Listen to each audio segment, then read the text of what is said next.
Visiting butterflies. Where can you see butterflies? Some people may see butterflies in fields and gardens. Others may see a butterfly in a park or a backyard. But did you know that many people go to zoos and museums to see hundreds of butterflies at a time? If you live in New York, you can see these gentle insects at the Bronx Zoo.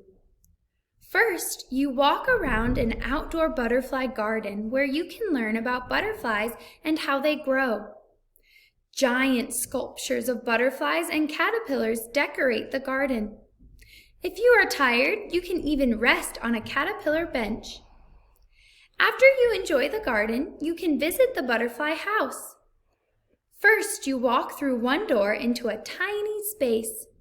When the door is completely closed, you open a second door and enter the butterfly house. Two doors help to make sure that none of the butterflies living inside get out. The butterfly house is like being in a secret garden. There is a fish pond, hundreds of plants, and more than 1,000 butterflies. It is easy to see some butterflies as they fly from flower to flower. You have to look carefully, however, to see other butterflies. They might be resting on a flower or plant. If you stand still, they might even settle on you. When you leave the butterfly house, you pass a big mirror. Make sure you check out your reflection carefully. A butterfly may be sitting on your head or shoulder.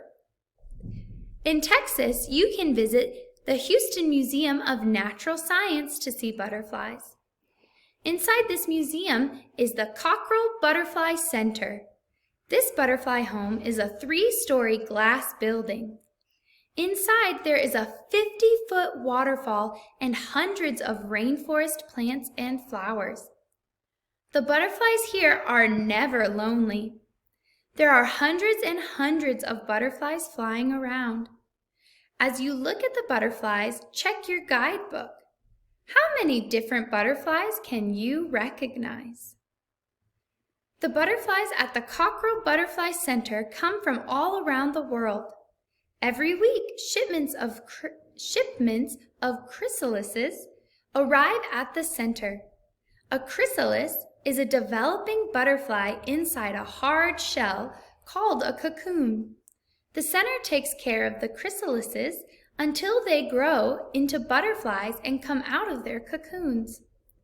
When a butterfly does come out, it is allowed to fly free.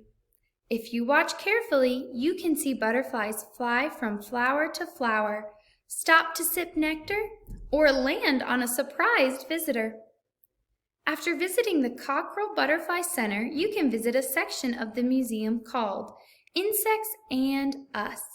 Here you can learn about all kinds of insects. You can also learn about butterfly gardening.